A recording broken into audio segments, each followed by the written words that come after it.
Welcome back, people. I'm back at it again. Oh man, got off work a little bit early. Thank God. Boy, I've been itching. I've been itching. I'm probably gonna rant in this one. Full disclosure. Full disclosure. I'm probably going to rant in this one.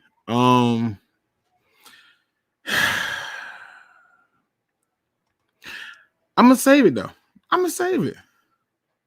I'm gonna save it, because you know what? Nah, damn it, I'm ranting. Okay. So at some point in this video, I'm ranting. Heads up, okay? Y'all cannot say I did not warn you that I'm probably gonna have a rant. I'm gonna try to keep it clean, keep it good, keep it fun. But it is what it is. What's going on, Matthew Stafford's burner account? You can call me Funk, Gary D. Rooter, and it looks like Looney Tune. I just realized that Marvin the Martian was giving a middle finger. Brilliant. Listen, man. Okay. I purposely stayed away from 97.1 a ticket today. And the reason I did is because I can't. And I stayed away from it. Now, doing this caused me to now turn around and have to see something else. And I was going to save this for later. I'm just going to rant right now. Damn it. I'm pissed. Okay. I'm pissed. And I'm pissed because there's a problem, people. And if you pay attention to the thumbnail, you will see where it says real fans understand. You know what I mean? And then you see I got my man Lion Man up there. Shout out to him. If you ain't on his Instagram and all his social media feeds, then shame on you. People. Okay. I'm not going. I am really trying to calm my nerves before I walk myself into this one, people. Now, clearly everybody who's a Lions fan has been doing everything in their power to try to figure out just what exactly the media and people in the media are saying. And you want to know these things. And so, like you guys, because I don't want to hear 97.1 a ticket, I decided to do just that. Yep. I decided to do just that. So let me get this off the screen because I'm finna rant. So everybody who here, I appreciate you. I'm doing my best. Base Bell says, I'm so bummed we have to pay golf. It's not as bad as you think it is. Trust me, it's not as bad. But this is bad. Let me move this for a minute, okay?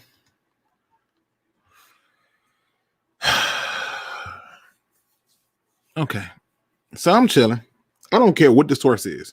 I really don't. I don't care if this was ESPN or not, but it's from Deadspin. And I see this picture and I go, what the hell is this? Now, if you're not paying attention, the back of Matthew Stafford's jersey has been photoshopped to say Stat Pafford. Now, I want you to pay close attention. I literally blew my screen up so y'all don't miss nothing because I'm trying my best not to do this. Let's go up to the top. Let's go to the top. Let's look at the title. I'm going to move this back some. The title says, Ram fans meet Stat Pafford. Is not a typo. That's who he really is. And look who it's by. Look who it's by. Rob Parker. Now this ain't a let me kill a Rob Parker type thing, but this is a stop paying attention to bad media type thing. And this is the reason why many Lions fans are not as knowledgeable about the sport of football as they should be because of bad media like this. So, Mr. Rob Parker, he did this today too at 9:20 a.m. Okay. Stat Pafford. Look at that. Y'all see this? All right. Now I'm finna take a quick detour back because I want to see what some of y'all are already thinking. Because this right here is some BS. Okay. So here is the Lions just made a trade to acquire Jared Goff. And they did what you guys wanted, which was to move Stafford. Okay. But now let's get into the contradictories that is one Mr. Rob Parker. Because see, my problem ain't that he said this. My problem is that he said this and contradicted himself through his whole article. So he says to the Rams fan, this is his open letter to the Rams fans. Pump the brakes in La La Land before you punch the Los Angeles Rams ticket to the Super Bowl after the blockbuster trade that landed them Matthew Stafford from the Detroit Lions in exchange for Jared Goff. Take a close look at Stafford's numbers. They are hollow, a mirage. Okay, people, we all live. Okay. People in Detroit know because they watched Stafford, the number one pick overall in 2009, fell over and over again against good teams that finished over 500. For sure, he is a king of beating the mediocre. Okay, let's listen, people. I just want y'all to keep up. Nobody, and we mean nobody, is better at padding his stats than Stafford. You know, putting up yards and late touchdowns and games basically out of reach. The resulting final scores make the game look closer, competitive from afar, but marvel at Stafford's stat line and chubby career numbers. Now, so far, this right here got me thinking, okay? Damn, this seems personal. Like, damn, this seems personal. Okay, so Rob Parker, for those who just joining in, we're reading an article on Deadspin, Rob Parker's open letter to Rams fans who are excited for Stafford, right? He's supposed to be a guy to talk about the Lions. This sounds personal. If you don't like Stafford and Stafford's not on the team that you like, aka supposedly the Lions, what is this for? But okay, we're gonna go with it. Here we are. All right. So this guy goes on to say, because at this point he got me all tight. Like it's irritating. Okay. He goes on to say, Stafford was famous for flourishing in garbage time against prevent defense. The Lions fans on the radio gave him all kinds of nicknames for doing so. I call him Stat Pafford. If you're being honest about his career, it fits. People in Motown are in tears of joy, that is, that the Lions finally dumped him. Now, I ain't the smartest person in the world.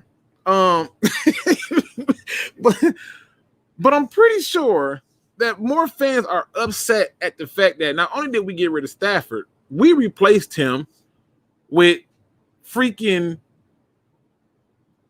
Jared Goff. And if anybody don't believe me, this is proof positive. Shout out to you, Greg. He says, Luke, yesterday when you said Goff is the quarterback for the next 4 years, it made my stomach hurt. I said, listen. He gonna be here a while. That's all I'm saying. Get used to it. Now, let's get back to Rob. All right. Now, Buff said he's in tears of joy. Perfect. Frederick said, yep, that prevent defense. Perfect. I want all y'all to keep the same energy. Y'all he gone. I ain't got to hear it no more. All right. He goes on to say, in fact, if COVID-19 wasn't still gripping folks, there probably would have been a parade down Woodward on Sunday.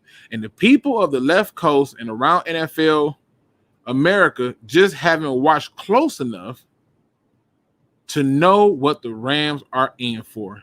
Now, I want y'all to understand this right here. This right here is his way of saying, don't listen to people who play the game. Don't listen to people who is paid to coach the game. Don't listen to people who is paid to really affect the game. Listen to me, because I know all. I'm the Stafford whisperer. Okay. Now, let's watch this walking contradictory. Many former players are going out their way to blur the facts. Just know Stafford had 10 straight seasons from 2009 to 2018 with a QBR of 66 or less. And in 12 seasons, he had just one season with a QBR over 100. Let me show y'all what a hater looks like. This is what a hater looks like all the way. When you just start trying to grasp at anything you can to make this argument. Like if what he's saying about Stafford is so true that he padded all them stats in the fourth quarter, that's impressive. How in the hell that happened? That's what he did? It's nobody else's fault. Let's listen to Mr. Rob Parker. Don't listen to the people who play football who are telling you he's going to be a dog there. Don't listen to them. Don't listen to the coach who literally said he's so good, I'm willing to give up 2 firsts, a third, and my quarterback who I took first overall. Don't listen to them. Don't listen to all the teams who made a phone call trying to get him. We're gonna ignore all of these people who are football people. We're gonna listen to Rob fucking Parker. Okay. It's not that Stafford, who turns 33 in a week, is a total bum or can't play a lick. It's just that there were so many hopes and dreams when he arrived in Detroit. Fans weren't just hoping to make the playoffs. As one of just 4 NFL teams to not make the Super Bowl, they hoped Stafford and his earn would finally be enough to get them over the hump. And ladies and gentlemen, let me highlight this for y'all. I want to make sure I highlight this because I'm big irritated as hell at poor journalism. This right here is why I have an issue with the Detroit media and the fans who support this crap. Okay? Let me ask y'all a question. Even Fred Jackson buffed up directly to y'all, right? But everybody's this question. Who in the hell thought to themselves, yeah, Stafford's going to get us to a Super Bowl? Who thought that? Seriously. Who in the hell thought that? Who thought that? Tell me the people who thought that Stafford was going to get us to the Super Bowl. I want to know who those people are. If you are one of those people who believe that Stafford was supposed to get us to the Super Bowl, come in the chat and tell me. Right? Come in the chat and tell me. Who are those people? All right? Because according to him, fans weren't just hoping to make the playoffs. No, they wasn't just hoping to make the playoffs. That's what he said. They wasn't just hoping to make the playoffs. So my question is who are these people? Okay? Now, here's my question. Any fan who answers that, yeah, I was one of those people who thought he's going to get us to the Super Bowl. Yeah, I was one of those people that's going who thought when we drafted him, he's getting us to the Super Bowl and all the other stuff. Here's my question to you. How in the hell did you think that when he joined the team that went 0-16? He joined a team that went 0-16. That roster, the entire roster from that 0-16 team, I believe, if I'm not mistaken, could be wrong, was completely out of the league by the 4th year of him being here. Who in the hell thought a guy comes to a 0-16 team and go from 0-16 to Super Bowl? Who thought that?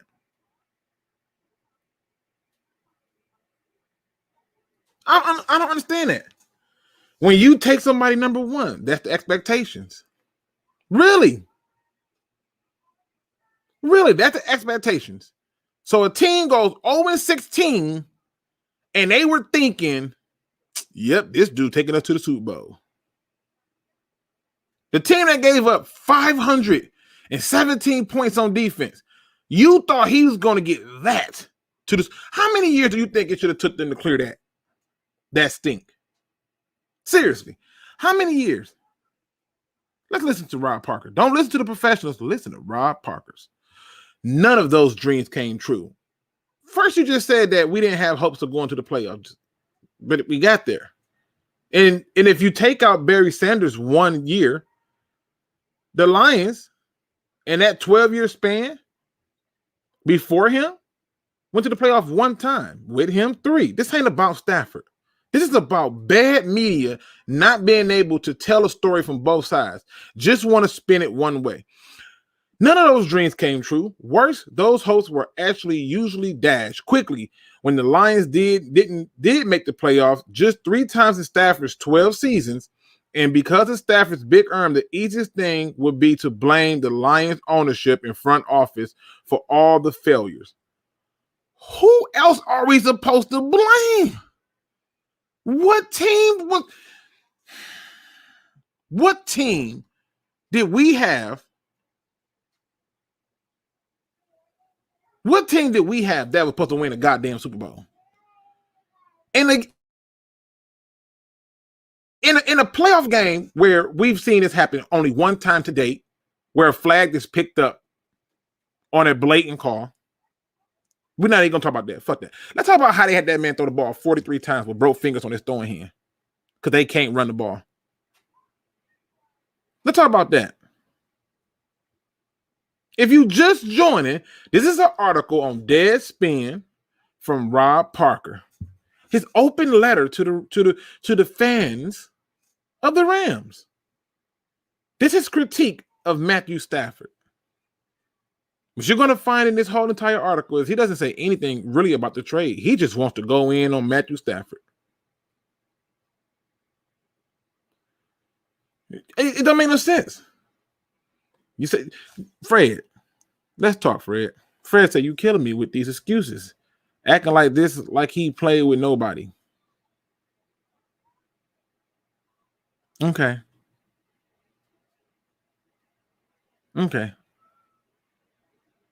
0-16. 0-16 the team he joined. And I'm making excuses. So you and Rob Parker, y'all don't want to blame ownership. No, y'all don't want to blame ownership, right? Y'all don't want to blame that. But then I'm going to show you how he contradicted himself and how he contradicting you, Fred. We get it. When you're a franchise that has not won, but that has won one playoff game since 1957, the players usually escape the blame. This statement right here, one playoff game won since 1957.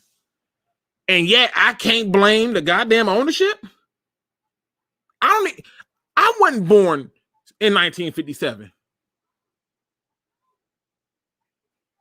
One playoff win since 1957. And I can't blame ownership?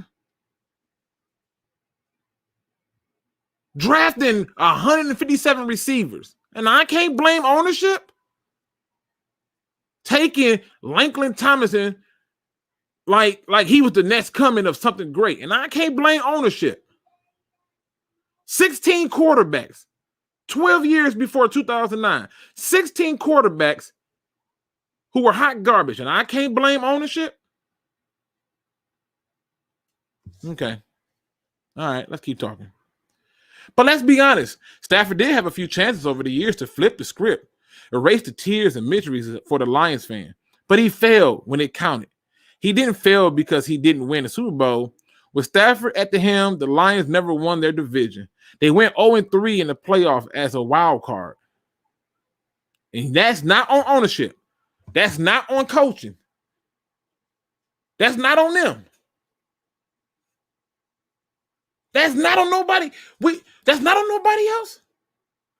All these teams get into the Super Bowl with rushing attacks and defense and coaching, but we can't talk about that.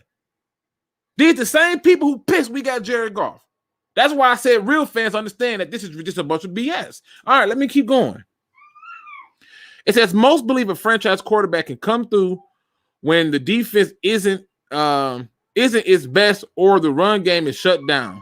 The top quarterbacks seem to be able to single-handedly win games on talent alone. Let me go right here. Let me highlight this for you. Sick of this simple-minded BS. These damn blue pill people, I'm sick of it. Oh, I defended Joey Harrington. Go watch the video. When you're being told you can't audible. I'm defending Joey Harrington. I definitely defended Joey Harrington. We destroyed that man. No, Detroit Rays. Do not blame ownership on losing LeBron James. That had nothing to do with them. It had nothing to do with their inability to hire good coaches. It had nothing to do with that. Don't blame them. Now, let's look at the damn statement for my blue pill people. Most believe a franchise quarterback can come through when the defense isn't its best or the run game is shut down. The top quarterbacks seem to be able to single-handedly win a game on talent alone. This is all personal BS. Because if he was thinking, the Lions haven't had a run game. And they've had a top defense once. And in that time, they were still winning. So let's go and look at the times where they had a winning season. Now, everybody go, they didn't beat nobody. I don't care. You are what your record say you are. And if your record say you're 2-14, damn it, you're 2-14. Now, at the end of the day, according to his criteria, the good ones win games without those things. Did Stafford not do that? You ain't nobody ever mistake the Lions for being a running team. Who? They had 1,000-yard rusher in Stafford's career. One. And he barely eclipsed 1,000 yards. One. They talking about, oh, the good quarterbacks overcome it. Go talk to freaking what's my man name over in the Ravens? Go talk to him. Go talk to Lamar Jackson without a run game. Go talk to him. Having an MVP season while Melvin Ingram and Gus Edwards running wild and that defense playing good. Go talk to Aaron Rodgers. Look at Aaron Rodgers without a run game in the defense. Letting the team come from Florida and beating you at home. This whole walking contradictory. See, this is for the real fans. This ain't for them fans who just want to be upset. These the same fans I tried to talk to yesterday because I couldn't understand this concept. You got what you want and you don't like it. You don't like it. That's like what's the problem now? Maybe you should think hard about what you want.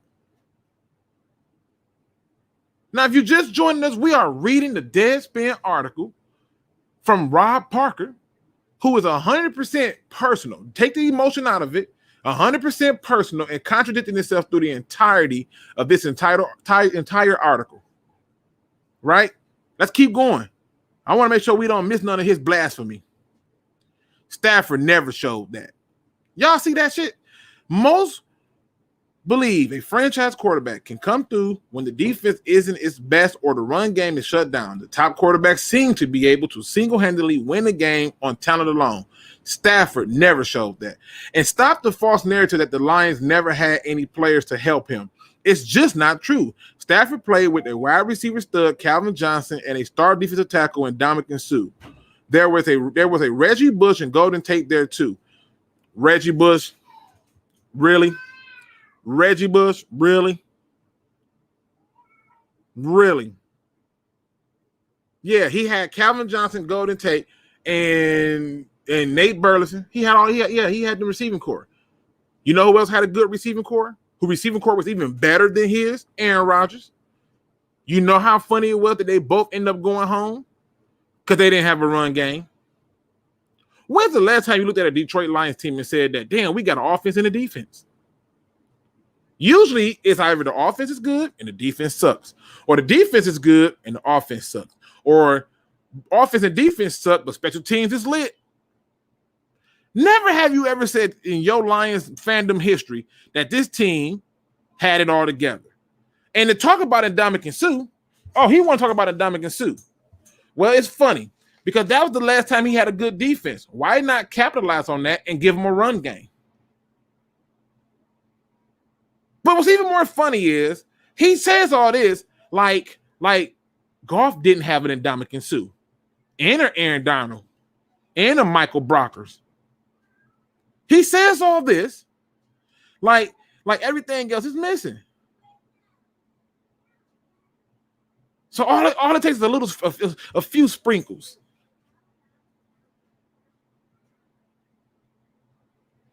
Oh my God. Listen, this right here. Fred, you sound like a blue pill person right now.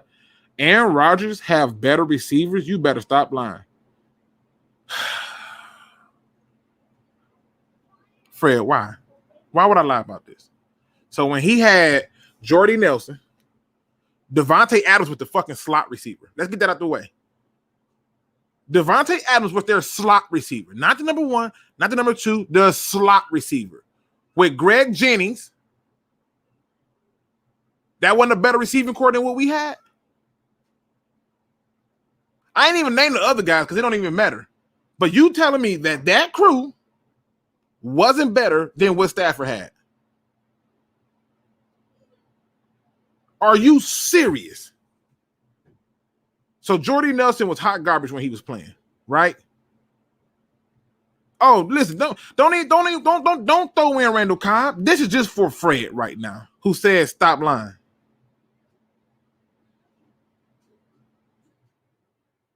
Look at this. This is his whole argument. Who was on the Green Bay Packers team that was better than Calvin Johnson? Now, I'm going to show y'all how people like to move the goalposts, but they don't know how to hold their argument. If you're going to have an argument, stop playing with me. In your own statement, people pay attention. Aaron Rodgers have better receivers. Receivers? You put an S on receivers for a reason. You better stop lying. The minute you put the S on there, that means you understood what I was talking about. I said he had a better receiving core, no run game, and went home like Stafford. Now you say who's better than Calvin? So we got one. Give me the receiving core that we had that was better than his. They had a comprehensive fucking receiving core. The blue pill stuff coming out. Move past y'all emotions. Calvin Johnson, Golden Tate, Nate Burleson.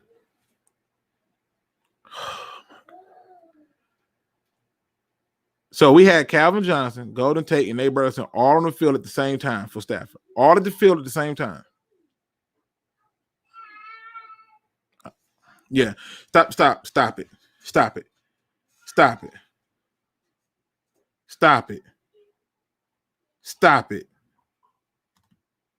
Anybody who knows football know damn well. You can go to an old Madden game. Madden rating system tell you that you a lie. Madden rating system will tell you that you a lie. Their receiving core was lit, solid. They have 4 solid receivers on that roster. Let's get back to Rob Parker's pathetic ass attempt at being a journalist. In 2014, the Stafford and the Lions had the chance to make a real run in the postseason. That year, the Lions went 11-5. Now, it's funny about that. He bring that year up because that year the Lions had a terrible rushing attack. And according to him, anybody without that should be able to still win games. Yet they went 11-5. Contradictory there. Second in the league in total defense. Anchored by Sue and Nick Fairley. In the 24-20 loss in Arlington, Texas, some fans think the Lions got jobbed by a pass interference flag. It was first called in their favor and then picked up by the refs. Despite it, don't despite it. Don't just skip over that.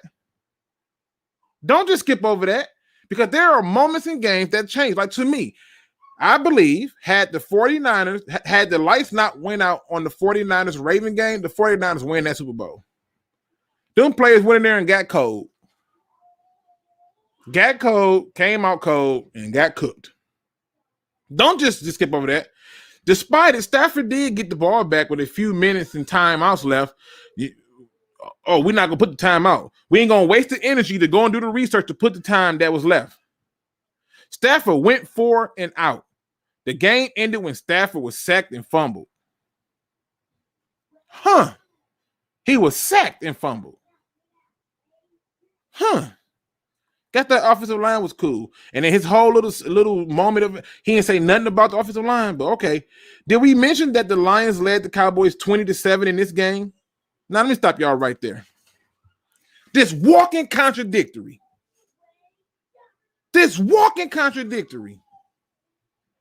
20-7.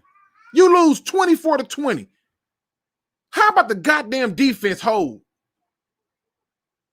How about we have a run game to kill clock?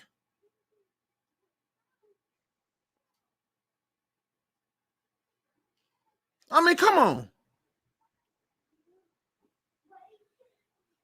The reason the Lions were on the road for that game is because with the division on the line in week 17, the Lions lost to the Packers in Green Bay. See, I love this part because it's the only damn thing in here true. The Lions lost to the Packers in Green Bay. This whole article you spent trying to be personal with Matthew Stafford to come to the end to your inner truth. The Lions lost to the Packers in Green Bay. The Packers won a division and got the bye. Stafford could have delivered in that game spot. How? What more did you want him to do? What more? Poor journalism. Blue pill thinking ass people. And it's ridiculous. People, everybody and their mama can say he a bum. I don't care. I care about you getting the narrative right. I care about you putting out a product that I can read and not hear all this personal bias BS. Because you know what happened before this? Which I found funny. He took it down. It was an article of him saying what Matthew Stafford is worth and what he would give up. He literally said that Matthew Stafford, from what he hearing around the league, ain't worth more than a 6th-round pick. Then the Lions go out, get 2 firsts, a 3rd, and a replacement quarterback. Now he comes with this personal bullshit. You ain't got a life, Stafford. He ain't here no more. Right here. Let me go to this. I want to show my red pill people. 20-7, and we ended up losing. That's on the coaching. Who else could it be on? Do y'all remember the Super Bowl where the Falcons was putting the whooping on the Patriots, and everybody their mama could not figure out why are y'all not running the ball, why y'all not doing these things, and then they end up losing the Super Bowl. The Falcons, I remember that. Did y'all hear anybody blame Matt Ryan for that? Hell, it's the reason why Shanahan ain't there no more. They blame the coaching. They got everybody fired because of that. It don't make no sense. It don't make no sense. So I got my rant out the way, but I wanted y'all to see this. The disrespect that this idiot wrote in the article. Look at this. This the photo he put up.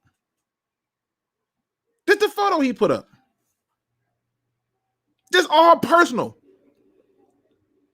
This ain't got nothing to do with facts. For every argument he makes, somebody says otherwise. And he went through the trouble to discredit those who play the game, who coach the game, who manages the game, to tell y'all that, guess what? I know more about Stafford than anybody else. And you know what's going to happen? He's already started the poisoning campaign for the Rams fans who are excited. You want a fun fact? Jared Goff threw the ball over 20 yards just 9% of the time. Over 20 yards 9% of the time. That's what a guy like Brandon Cooks was on the team. That's what a guy with guys that got speed. But y'all don't want a dig and dunk guy. This is the BS. So let me get into some other stuff.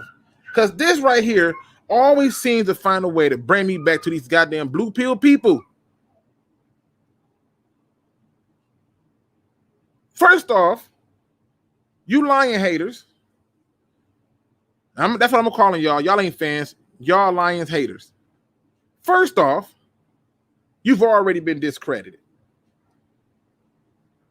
Lions moved on to Sheila Ford Hemp, and the whole argument was, same old Lion. They need to sell the team. Ain't nothing she did been real.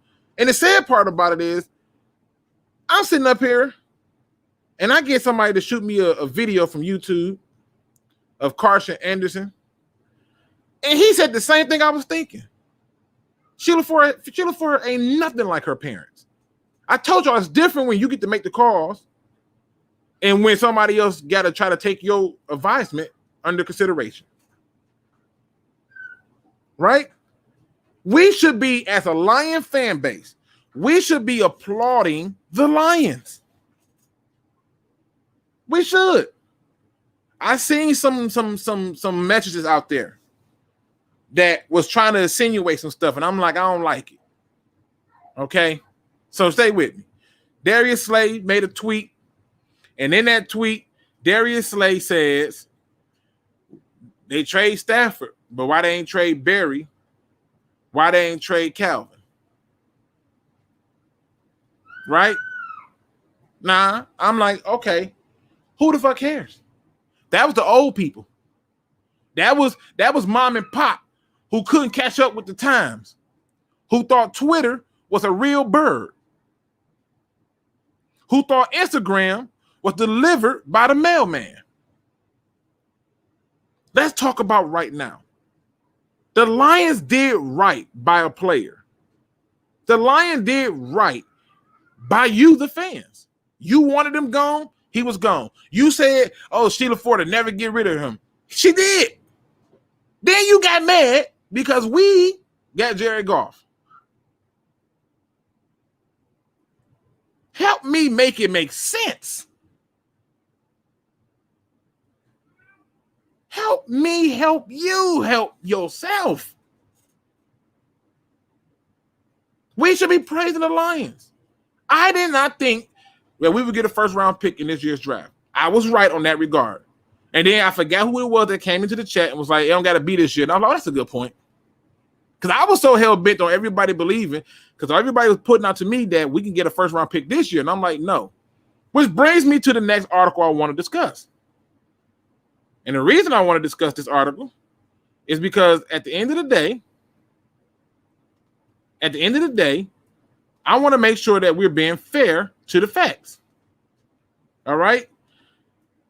When I saw this, I said to myself, wow, how did I miss this? How did I miss this? All right? And I think the reason I missed it was because I was too busy with my eyes in tunnel vision. Because I'm sick of all these damn people who wants to act as if though they know all these ins and outs. That's what I think it is. Okay. Let me see. Can I make this bigger? Let me make this bigger, okay? All right. Can y'all see that, good people? Let me know if y'all can see it. All right? Because I'm sick of this. I'm sick of it. My goal, if I don't do nothing else, is to get fans to think out the damn box. It says, Bears, Broncos, and Panthers offer Lions first rounders and more for Matthew Stafford. Now, when I saw this, I said, oh, this is going to be good. Okay. I said, this is going to be good. I scroll on down here. They talk about the trade right here, right? And I get to this point right here, which, by the way, the Rams reached out to the Packers to try to get Aaron Rodgers. Packers said, no, we not. He's in our plans for the future. All right. Now, stay with me. Oh, boy, these people sometimes don't know how to follow. The reported trade offers go even further. As Sports Illustrated Albert Beard wrote, the Panthers actually offered the number 8 overall pick in order to acquire Stafford. Their proposal also came with a later pick. Washington offered the number 19th overall pick with a third-round pick. The Colts offered a package of picks, but never offered their first-round pick. The Bears and Jets capped tabs on Stafford, but the Jets never made an offer. The New England Patriots were willing to offer a second-round pick and a player, but Stafford did not want to play in New England. In total, according to Rappaport, the Lions had more than 6 formal trade offers for Stafford. who was the number 1 pick in 2009 draft. It says, but Chicago, Carolina, and Denver were among a handful of teams outside of the Rams who made the most aggressive plays for the veteran quarterback. The Indianapolis Colts, San Francisco 49ers, and Washington football team were also in the mix, as NBC Sports' Peter King reported. Now, this is the kind of stuff I'm talking about. Make sure we get all the information before we lose our damn mind. Okay. Former first-round pick Mitch Trubisky is set to hit free agency in March, and 2020 acquisition Nick Foles appears to be destined for the expensive backup role. The Broncos have publicly supported former second-round Drew Lock through the 2020 decline, and seemingly, let me get it down. Where's it at? Let me scroll down. Wait, let me go back. This is the part I really want to focus on. I ain't even got to read the whole damn article. This is the part I want to focus on right here. Okay? You got Lions fans mad. You hear me? Mad. Look at the offers we got. What the hell we get the 7th and the 8th pick, and we can trade up Luke, and we can give Zach Wilson. We don't know if Zach Wilson gonna be good. He could be, could not be. We can, you know what? We might could have packaged that and traded up and maybe moved to 3rd, and we could have swapped picks with Miami. For who? For who? All them trade offers that you seen right there, the 8th overall pick, they didn't offer up a replacement quarterback. They didn't even offer 2 firsts. You had them show up with the 8th pick for Stafford and a late round pick, something like maybe a 6th or a 5th, something like that. You got one team showing up talking about 2nd round picks. And now y'all mad because not only did we get 1st round picks, well, they're not 1st round picks this year. So what? Half the people that's supposed to be taken high didn't play. It's going to be a lot of players sliding. What offers did they have? The Lions really did get the best trade. Why are y'all fighting a good front office? At least right now, they're making moves that you can respect. If you telling me that you would have rather had the 8th overall pick this year and maybe a 5th or a 6th versus 2 firsts, a 3rd this year, and a replacement quarterback. If they would have threw Teddy Bridgewater in there, the Lions would have took it. I'm serious. If they threw Teddy Bridgewater in there, I think the Lions would have took it. They didn't. They were going to keep Teddy and take Stafford. They thought they was slick. Washington offered the number 19th overall pick with a 3rd. Y'all stop me when I hear replacement quarterback. Tell me where the replacement quarterback is. That's what I'm waiting to hear. Who is the replacement quarterback? We got a team who offered up a replacement quarterback, 2 firsts and a 3rd. Y'all mad. Why? Let's fast forward. The Colts offered a package of picks, but never offered their 1st round pick. The Colts didn't even want to come off of pick 21. They were so used to the old group of people here that they came in lowballing like they was a $2 prostitute. I give you $1.50. Yeah, $1.50. $1.50. Nah, you ain't worth all that. Your hair ain't did $1.50. That's what they did. And got told swiftly, bye-bye. The Bears showed up. You know the thing talk about what the Bears really offer, right? Then New England think they slick. New England was willing to offer a 2nd round pick and a player, but Stafford didn't want to play in New England. Was that player a replacement quarterback? No. You know what? Let me help y'all. These blue pill people. Let me help y'all. I'm showing y'all the reality. I'm showing y'all the reality of what is and what is not. Y'all ain't got to like it, but at least we can respect it. Let's show y'all the reality. I'm going to let y'all tell me because I don't want to be that person. All right? I don't want to be the person to be like, yo, I told you so. I don't want to be that guy. All right? So hold on. Let me see if I can find it again. Let me see if I can find it. All right, there you go. Let me see. All right. Because this is the kind of thinking that I've been trying to get people to ask themselves so we can make some sense of it. I just want y'all to make some sense of it. Because the reality is I don't even want to rant. I'm just trying to understand what is wrong with our fan base. And how do we get into a position to better understand what is going on here? So let me see if I can get this to come up now, people. If I leave your comment on the screen, it ain't that I forget. It's because you made a good point. All right. Now,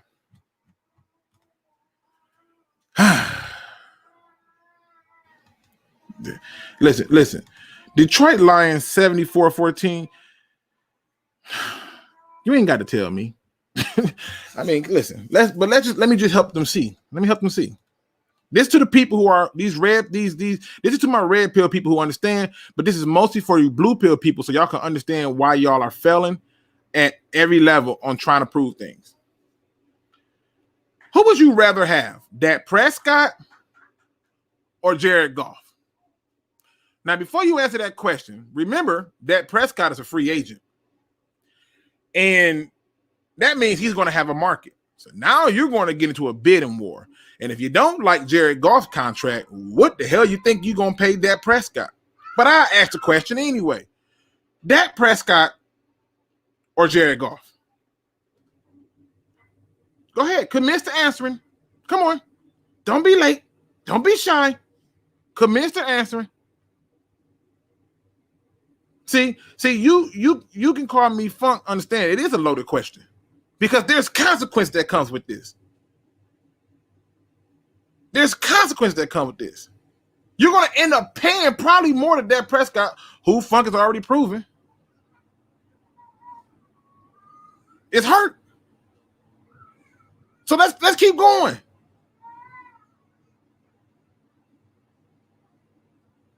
Let's keep going. Let's keep going. I want to know who our options are. Who are our options? I'm not knocking none of y'all choices. Jacoby Brissett, or Jared Goff. Now, keep in mind, this is also another loaded question because all I kept hearing is we need somebody who's won playoff games and been to the Super Bowl. You get them, you don't like them. Maybe y'all would have felt better. Maybe y'all would have felt better if we got Mitchell Trubisky. That maybe y'all would have felt better. Y'all maybe who on this damn list y'all like better than Jared Goff? If Jared Goff was a free agent, you could almost argue that he would more than likely be the top free agent in this draft. I mean, in this free agency. Are you taking Fitzpatrick over Goff? If you say yes to that when he's 39 years old and is only good for about 5 to 6 games, then I'm really trying to wonder who are you? If you tell me Tyrod Taylor, what has he done? You just got done scalding somebody for not doing nothing. What has he done? Maybe you like AJ McCarron because he lit, or Andy Dalton, or Colt McCoy, or Robert Griffin.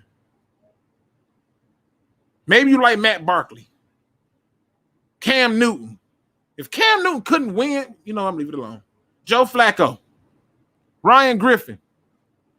Who on this damn market are you taking over Jared Goff? You gonna tell me Jameis Winston? The man who was 30 for 30, and I ain't talking about the TV show. I'm talking 30 interceptions and 30 touchdowns. You taking that guy?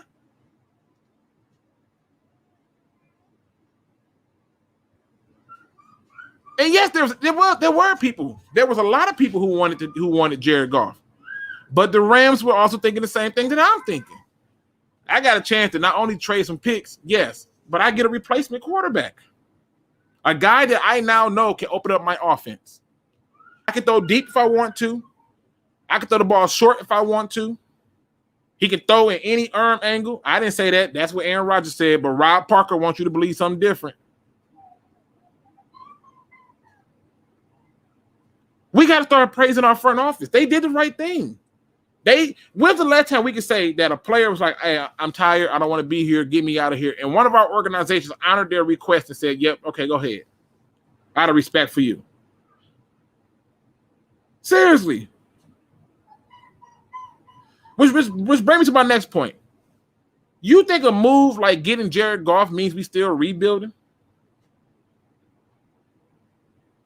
Like, I don't think that means rebuild, people. I thought it was a rebuild if they was going to trade Stafford and then go and get one of these bums that y'all want. You know, because we know Brett Hundley. Boy, Brett Hundley? What? He going to have a market. Sean Manning. We could have traded Stafford. We could have took Rosen. He 24. We could have took Rosen. San Francisco called Detroit Lions for Matthew Stafford. Don't you think if Rosen had any real value to them that they would have offered him an opportunity to be the starting quarterback? Who comes calling? Another team for a quarterback, and you got Josh Rosen on the team. Man, we could have took Kyle Allen. He was decent. Over Jared Goff. Look at this list. Y'all don't want to go and do the research. I'll do it for you. Joe Webb, Tim Boyle, Kyle Allen, Josh Dobbs, Jake Rudolph, Josh Rosen, Nick Mullins, Brandon Allen, C.J. Beathard, Sean Manning, Brett Hundley, Blake Bortles, Brian Hoyer, Jameis Winston, Blaine Gabbert, Geno Smith, Mike Glennon, Ryan Griffin, Joe Flacco, Cam Newton, Nate Stubblefield, Matt Barkley, Robert Griffin III, Nate Peterman, Colt McCoy, Andy Dalton, A.J. McCarron, Tyrod Taylor, Ryan Fitzpatrick, Mitchell Trubisky, Jacoby Brissett, and Dak freaking Prescott. Who in the hell was we getting to be the quarterback this year? You're going to take the 8th pick and do what with it? Do what with it? Oh, we can pair that together. So instead of us having 6 picks or 7 picks, no, we're gonna pair that up. We pair that with another pick. Or we could have took that 7th to 8th pick and could have got Deshaun Watson. Yeah, that would have did it. Really? Really? This how we thinking?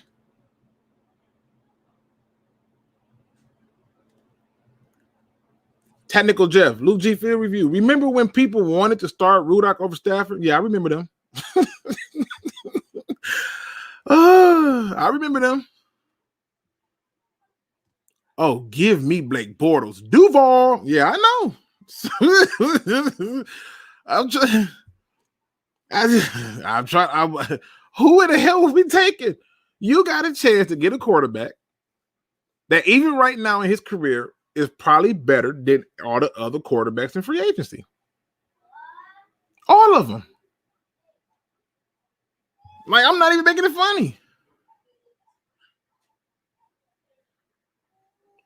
And Dolo says he wouldn't trade nothing if he got the 8th pick. But I guarantee you somebody going to come on here or they going to comment. Y'all listen, go to any of my videos and look at the comment section. I swear I can't make this stuff up. Watch somebody go, we could have took that 8th pick, paired it with the 7th, and got our quarterback for years to come in Deshaun Watson, who went 4-12 with a better team. 4-12. MVP season of his. Brilliant. 70% of his passes completed. Brilliant. That team went 4-12. And he would have left that team and he would have came here and you would have gave up more than that because they wanted, not only did they want 2 firsts, they wanted 2 firsts and 2 seconds. You think the Lions have the luxury of mortgaging up 2 first and 2 second round picks? Which is why I don't understand why y'all not praising this front office. Because if you look at it, the one thing that I've been hearing a lot of Lions fans talk about is how bad the defense is. Now with them having a quarterback who's comparable, I ain't saying he got to be better than Stafford. I'm not saying that. But he's comparable. And now you got that. Now if y'all like me, y'all don't like the way the defense look, you can take all defense. Maybe you decide to take a flyer on Parsons. I don't know. Whoever y'all favorite defensive player is, take that guy now. You got options. Do not let media and other people put you in a position That doesn't make sense. But it's because of the media that people are not as knowledgeable as they should be as fans. They go out, they listen to Nice Hunt Point, won a ticket. They come in here and start talking exactly what they heard on a radio show from a guy who could care less if this team wins. It makes his show better. I literally think like every time he says something nice about the Lions, he loses a little bit of his soul.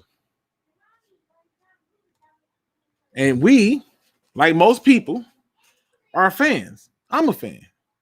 But I also understand what a good decision looks like.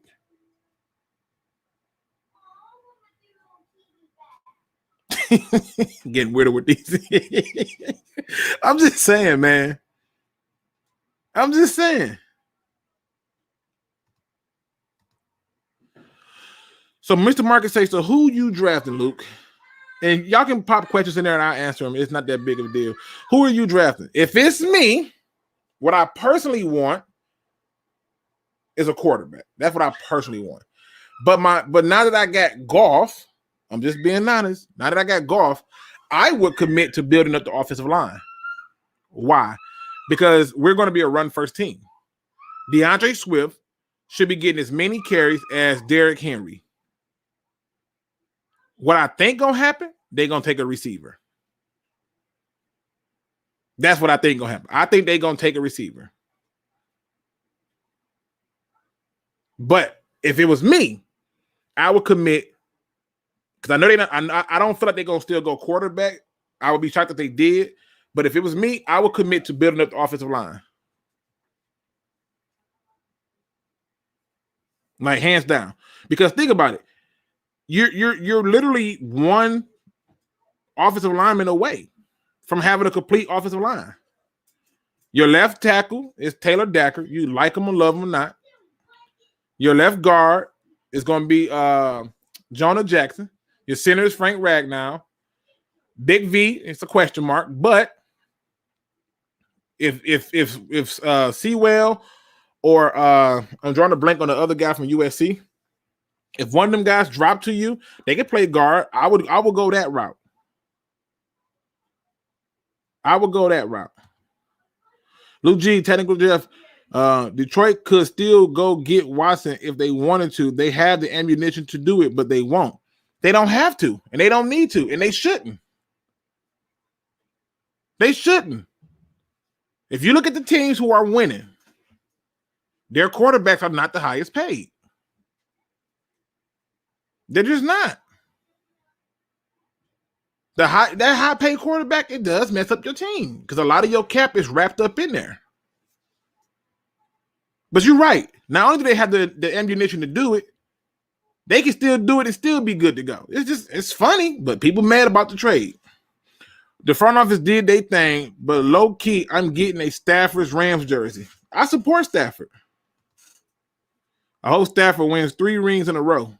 I support that.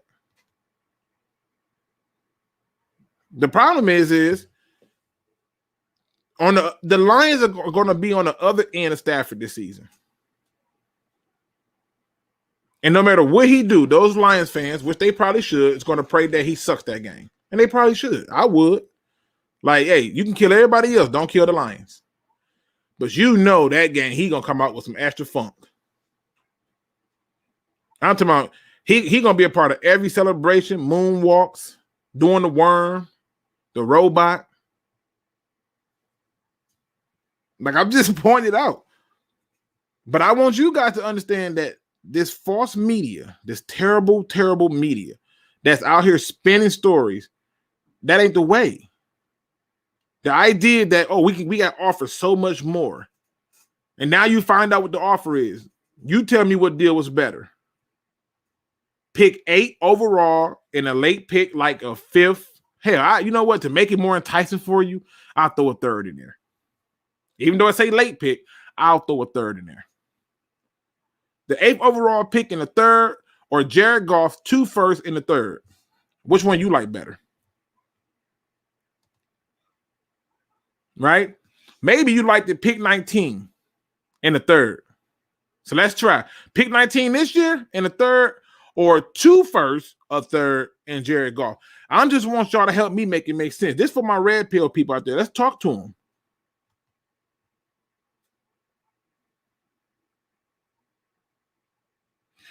Greg Charlie says, Luke, we could have drafted Lance and Devontae Smith and signed a 1-year vet for the bridge and saved all the cap room. Could have. That's a rebuild. They've been telling us that it's a retool. They showed us a retool by going out and getting a replacement quarterback. And even if we did take that deal, and let's say we got Devontae Smith and Lance, we don't know. Like, Lance, to me, has the biggest boom or bust ceiling I've ever seen in my life. I love the kid. I love the games that I see him play, but we don't know what he's really going to be. But you're right. We could have did that. I still would prefer to have the 2 first, the third, and replacement quarterbacks. I at least know what I get out of golf. I'm just putting it out there. Let me see. Make sure I ain't forgetting nothing. I had to come on and do this. I was like, this is ridiculous. Okay, let me see. I want to make sure I don't miss nobody now. Blue and said, do you realize that we have 2 first-round picks in the next 2 years? Yeah. And they can take that 7th-round pick, and now they have options to trade that 7th-round pick and garner more picks, and we can end up having 6 picks in the first round. Yep.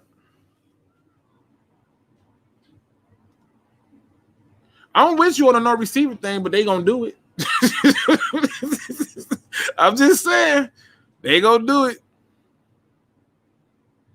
Well, draft another tight end. What's the alternative? Ed Oliver, because he killing it, right? Trey Lance would make a bad backup in the NFL. At 7, a quarterback. If not, I try and move back. Yeah. Listen, they're not gonna do that. They not gonna do that. I remember a lot of fans wanted Claypool. I was like, if you get him in 2nd round, cool. That's what happens when you let people who are desperate make picks. Ain't none of my damn business. Let me see. Get a right tackle. I would work on the line if it was me. I would be pissed if they take a wide receiver, so you wouldn't draft defense. I don't see a player in this draft that's worthy of a top. You know somebody? Tell me. I go and look. But if they did took defense, am I gonna kill them? No. You can do whatever you want now. But if you're asking me what I would do, I would go and build an offensive line. Why? A lot of players finna slide. All them players who opted out this season gonna get looked at after the players who played. Minus Jamar Chase. Just saying.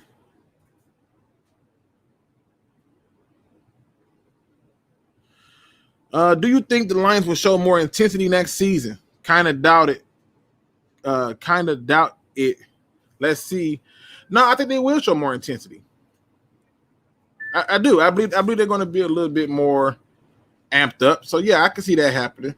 I want to tackle out of Northwestern and watch how he shut down Chase Young last year. Chase Young be shutting himself down, though, bro. I ain't gonna lie. One of my knocks on Chase Young, even when I did my Chase Young video and people were like, man, you wrong, Luke.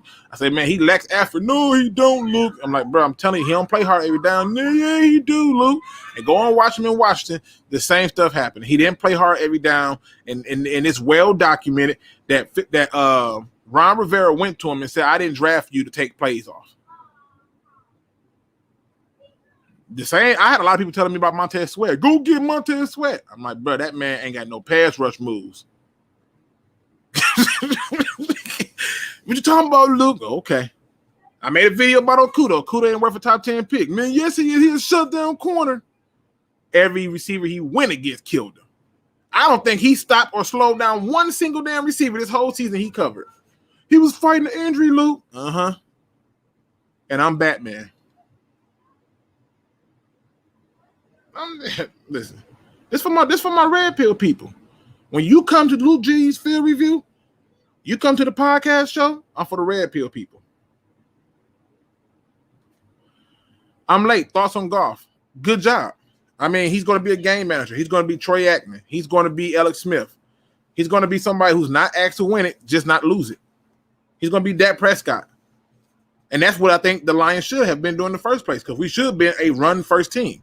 And why do you say that? Well, it's because if you go back to 1991, which I hate to do this, it was the winning formula that I have noticed has seemed to be the formula that every team follows. Every team follows that formula, and they win with it. So I'm good with it.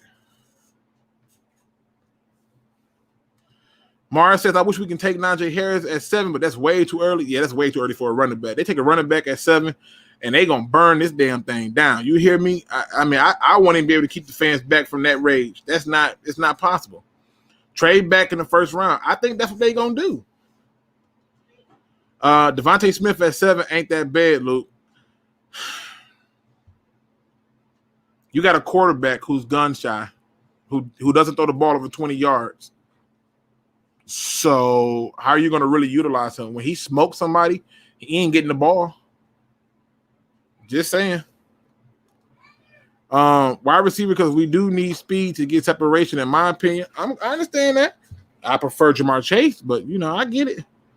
Get Watson for what star? Mm-hmm.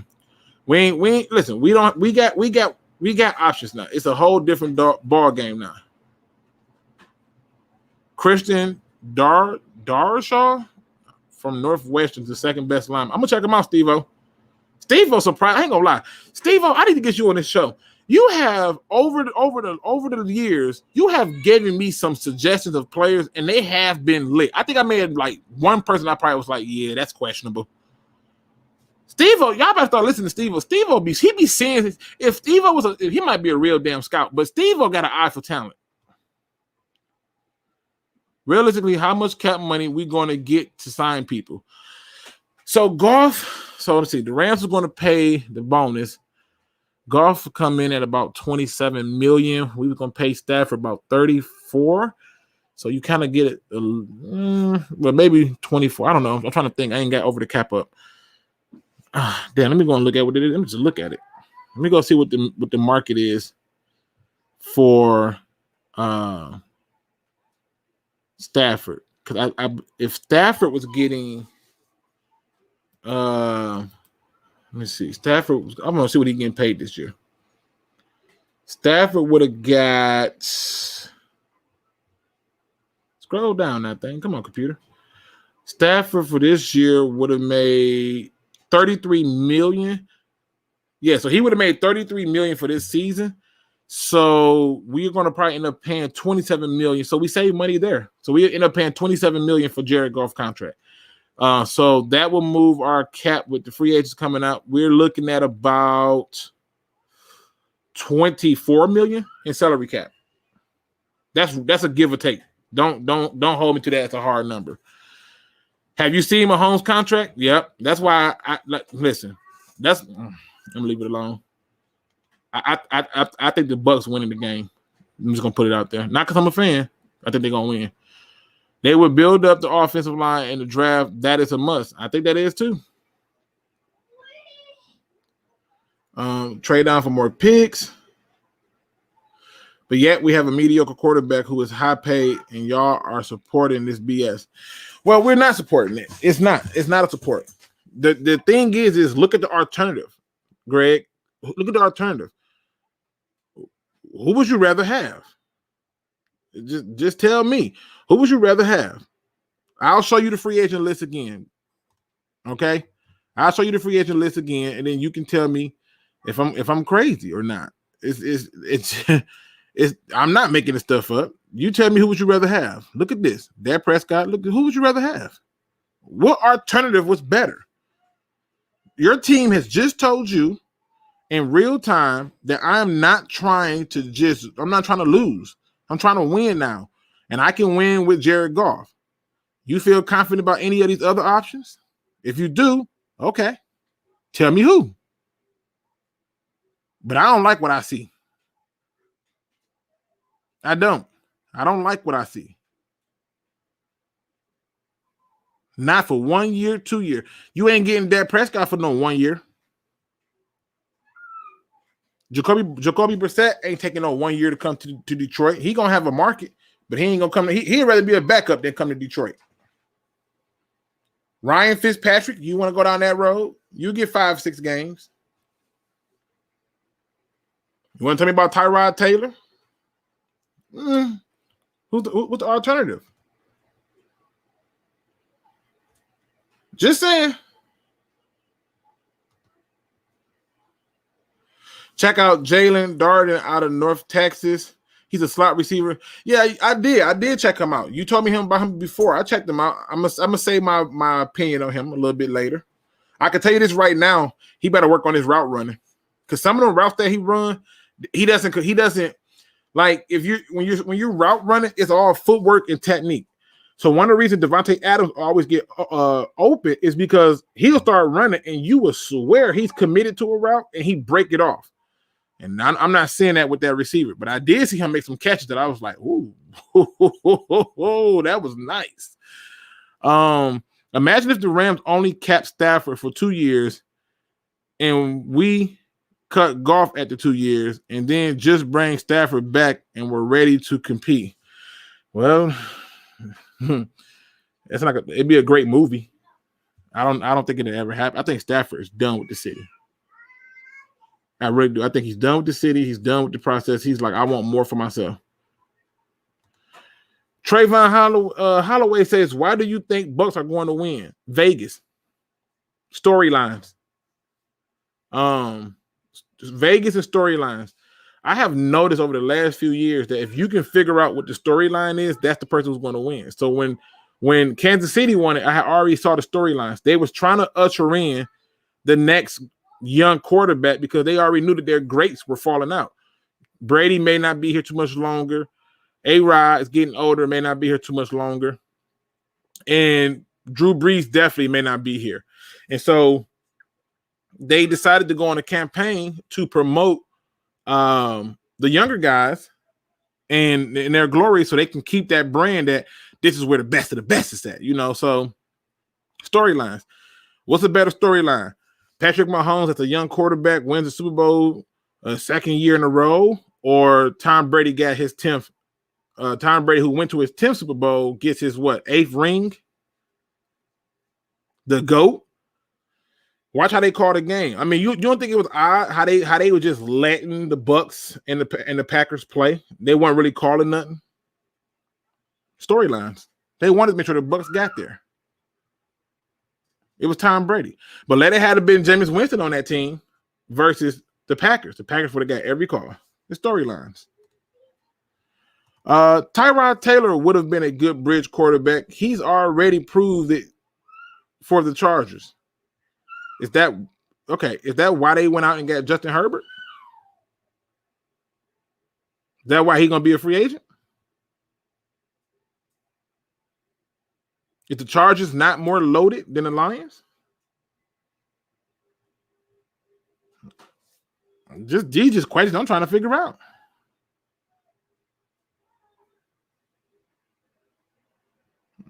Let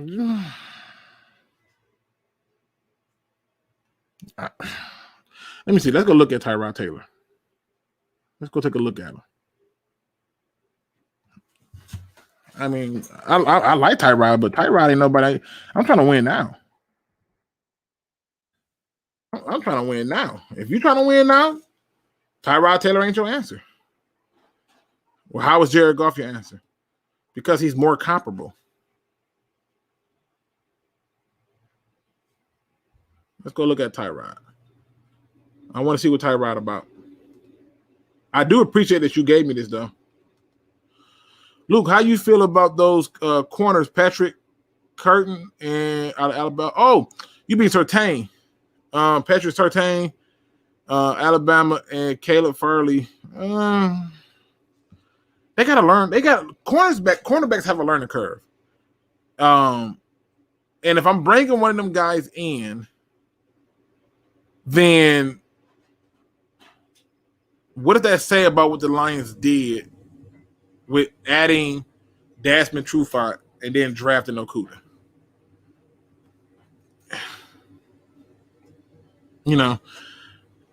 I put it like this because I have people who requested videos for those. I'm going to save my review for that. I did get people who requested a review for them. Tyrod Taylor, 4.35 40 time. If he do, he do. Receivers coming down a dozen. I keep trying to tell people this. We wasn't going to win now regardless. It's not about if you're going to win now regardless. It's not about that. But I believe it was Truth Teller. It was Truth Teller who I believe made this post. Let me see if I can find it. Because I think there is something that he said. He says, good trade, but this doesn't precludes Detroit from taking a quarterback. I still believe Fields, Lance, and Wilson are in play. I would love for one of them to sit and back up Goff as they retool. Goff will not find success with current construction of this roster. Why is everyone so against developing talent? The two best quarterbacks in the league right now were first-round quarterbacks who sat, and the team took the time to develop. They took 3 years to rework Rodgers' mechanics and footwork. Mahomes was super raw coming out of college. Andy Reid knows he's going to sit behind Alex Smith, and we are going to get him ready. He says you have 3 quarterbacks with elite tools, but they are deficient that need to be worked out. 1 to 4 top quarterbacks in the league right now were first-round quarterbacks: Mahomes, Rodgers, Watson, and Jackson. The only one on that list that played right away was Watson. Goff is not the future, but in any stretch of the imagination, I do believe they are going to give him a shot, but a smart GM is going to hedge his bet. Best case scenario, Goff balls out for 2 years.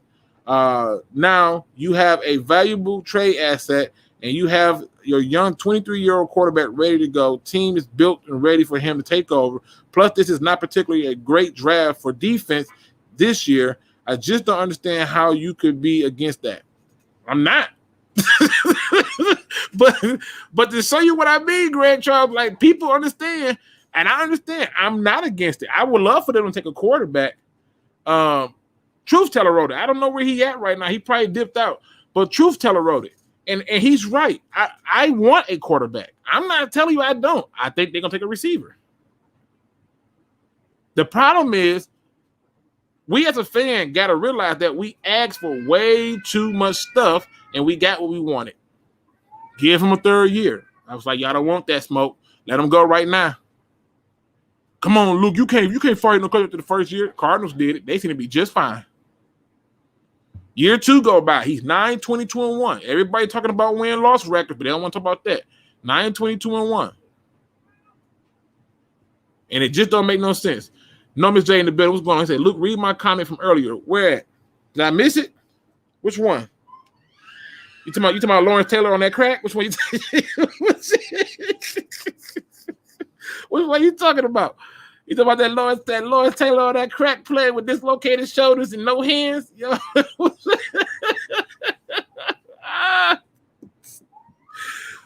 are you talking about? I'm just saying, no, Luke, that's like if you order a pizza and you give you a pizza with dog on it. Listen, bro, I wanted this man gone, bro. I said that first season ticked me off. I saw so many coaching flaws. We were in a game against the Bears. The Bears stupidly went for 2. And I'm like, oh, snap. We got the lead now because they went for 2, right? The Lions score, and then this idiot go for 2. I'm like, bro, what? Why? Why do this? Oh, my God. Jimbo G says, LT want to talk to you, Luke. I'm straight.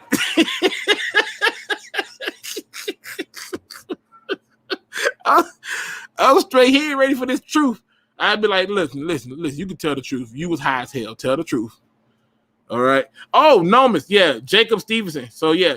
So, Nomis said that he believes that Jacob Stevenson, the safety from LSU, look like a good bid.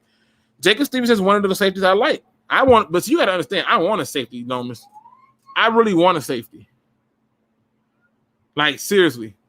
Hamlin as safety. Hamlin to me is it's like when I watch him, I feel like he too up and down. I don't see enough consistency.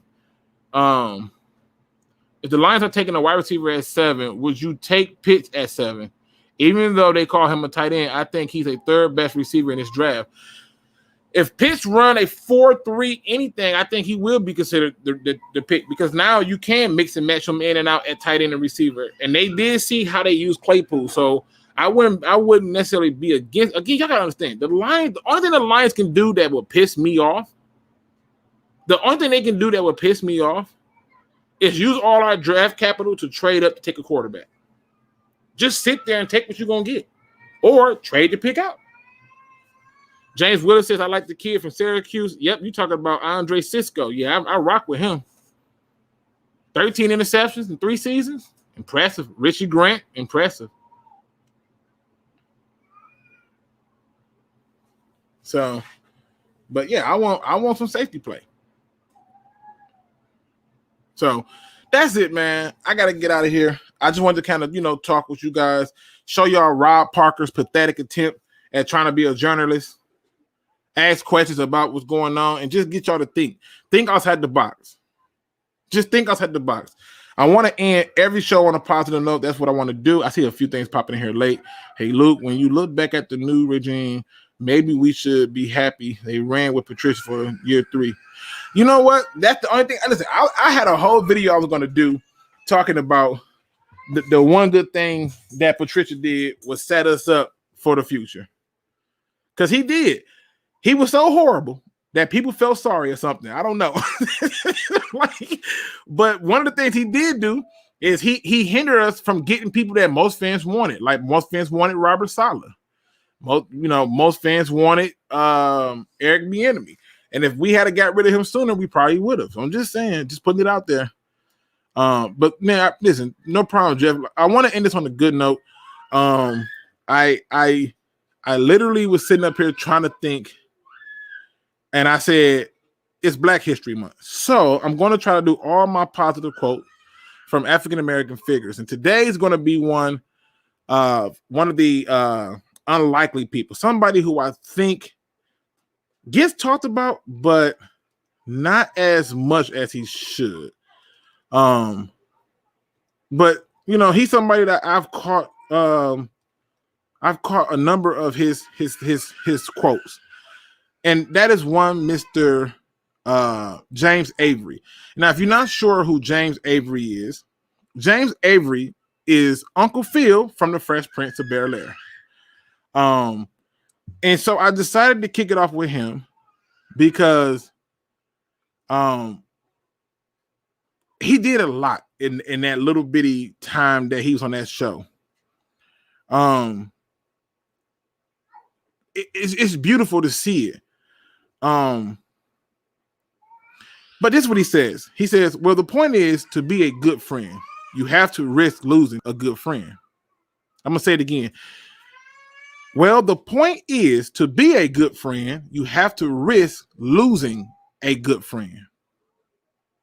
In other words, what I'm trying to do right now is be truthful with you guys, because real fans understand. They get it.